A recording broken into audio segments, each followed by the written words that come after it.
Al-Jait. Chapitre 4. Il leur fallut 4 jours pour allier Al-Jait. Les agglomérations étaient devenues nombreuses et pour la première fois, Camille et Salim découvrirent des structures autres qu'agricoles. Devant leur regard étonné, Edwin se lança dans des explications. Al-Jait est le cœur de l'Empire. Quand, il y a 15 siècles, les hommes se sont libérés du joug Tlish, ils ont décidé de bâtir la capitale avant de partir à la reconquête de leurs terres. C'est là que s'est concentré tout ce qui restait du savoir humain. Aujourd'hui encore, une bonne partie de l'Empire est sauvage et les hommes qui y vivent sont des pionniers. Vous l'avez constaté en venant jusqu'ici, me semble-t-il. C'est à Al-Jait qu'on forge l'acier, qu'on coule le verre, qu'on étudie la médecine et les étoiles. C'est à Al-Jait aussi qu'on forme les dessinateurs. Dans le reste de l'Empire, vous ne trouverez que des artisans et des agriculteurs, y compris dans des villes comme Alvor. Tout en écoutant Edwin, Camille regardait autour d'elle. La contrée était peuplée mais la nature respectée avait conservé une place d'importance. Les villages, s'ils étaient plus étendus que ceux qu'ils avaient eu l'occasion de traverser jusqu'alors, gardaient des dimensions humaines. Il n'était pas rare de voir un animal sauvage traverser la piste ou jaillir d'un taillis. Camille soupira en pensant à ce que les hommes avaient fait au monde qu'elle avait quitté. Ici, l'air était pur, même près des grandes forges, et l'eau des rivières au cœur des bourgs restait douce et limpide. « Qu'arriverons-nous à Al-Jait » demanda-t-elle à Eyana qui chevauchait près d'elle. « Cet après-midi, je pense. »« Est-ce que la ville sera aussi impressionnante que l'Arche » Camille dut se contenter d'un sourire en guise de réponse.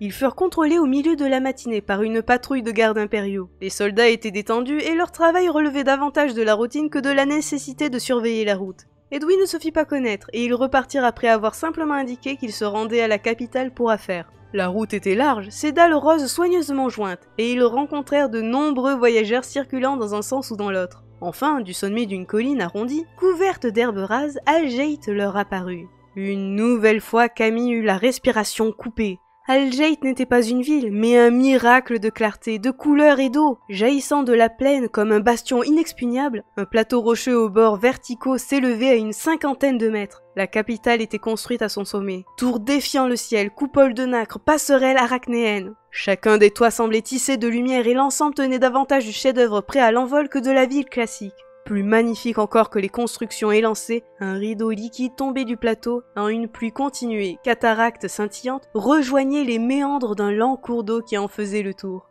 La piste empruntait un pont brillant de 1000 feux bleus, qui se courbait jusqu'à atteindre une brèche, dans le plateau. Là, un dôme translucide protégeait le passage de l'eau qui jaillissait du sommet. Chacune des milliards de gouttes se teintait alors d'une nuance azurée, et nimbait les alentours d'une lumière surnaturelle. Le marine se mariait avec l'outre-mer, ruisselant sur du cyan, ricochait sur de l'indigo. Autant l'Arche était un paragon de pureté, autant Al-Jait était un jaillissement de formes éblouissantes, de lignes étourdissantes éclairées par la symphonie lumineuse de sa chute d'eau éternelle. Salim se figea de saisissement et Edwin lui tapota l'épaule. « Comment disais-tu déjà » se moqua-t-il. « Vous avez le train, l'avion, c'est ça ? Bienvenue à Al-Jait. Le pont, la brèche et la cascade devant vous forment la porte de saphir. Au sud, la porte émeraude, au nord, l'améthyste et la porte de rubis à l'est. »« D'où vient l'eau » interrogea Camille. « Pourquoi ne cesse-t-elle pas de couler ? Quelle force la conduit en haut ?» ?»« Tu es mieux placé que moi pour répondre. » remarqua Edwin. « Les mystères de la beauté d'Al-Jait trouvent leur explication dans l'art des dessinateurs qui l'ont imaginée. Pour moi, elle est merveilleuse. Cela me suffit. » Aucune construction ne s'élevait dans la plaine qui entourait la capitale, comme si personne n'avait osé bafouer la magnificence de la cité. Les sabots des chevaux, lorsqu'ils arrivèrent sur le pont, émirent le même son cristallin que lorsqu'ils avaient traversé l'Arche. La route était devenue bleue et Camille ne douta pas une seconde qu'elle était de saphir. Salim, complètement dépassé par la somptuosité du spectacle, n'osa pas demander pourquoi la rivière coulait en boucle, ce qui était théoriquement impossible. Il se contenta de lever les yeux. Les tours d'Al-Jait n'étaient plus visibles sous cet angle. Ils s'engagèrent sous le dôme, où l'eau ruisselant autour d'eux teintait tout de bleu. Autre enchantement, l'air était étonnamment sec, et le vacarme qui aurait dû résulter de la chute de l'eau n'était qu'un bruissement. La brèche de saphir franchie, Al-Jait s'étendait devant eux. Tout d'abord, une place pavée de grandes dalles couleur d'azur, au-dessus de laquelle s'entrecroisaient des passerelles de cristal. Des tours ensuite, hautes et fines, puis des rues aux perspectives enivrantes. Impossible de savoir ce qui avait été dessiné et ce qui avait été construit. La ville entière semblait magique. Edwin se pencha vers Camille. « J'aurais aimé, lui expliqua-t-il, te faire entrer au palais par la porte des songes, mais je crains que ce ne soit pas discret. Nous allons passer par la bouche de la garde impériale. » Le maître d'armes guida ses compagnons à travers la ville. Camille et Salim écarquillaient les yeux devant les merveilles qui s'offraient à eux, comme si la beauté de la ville interdisait toute satiété, jusqu'à Edwin qui dévorait du regard les constructions vertigineuses qui les surplombaient. La bouche de la garde était une gigantesque tour cylindrée qui paraissait de verre opaque, et s'élevait vers le ciel sans autre ouverture qu'une importante porte ronde. 8 gardes se tenaient là, figés à une impressionnante garde à vous. Edwin s'approcha de leur officier et lui murmura quelques mots. L'homme se raidit et aboya un ordre. Les soldats s'écartèrent et les compagnons engagèrent leur monture dans la bouche. Un tunnel cylindrique lui aussi les conduisit 30 mètres plus loin jusqu'à une cour au sol lisse et blanc. Au-dessus d'eux, le ciel découpait un cercle bleu. De nombreuses fenêtres et quelques portes s'ouvraient dans les murs de verre. Edwin descendit souplement de cheval, imité par ses amis. Camille remarqua que le maître d'armes avait encore gagné en prestance, comme s'il venait d'endosser un nouveau rôle qui exigeait de lui qu'il soit fier et charismatique.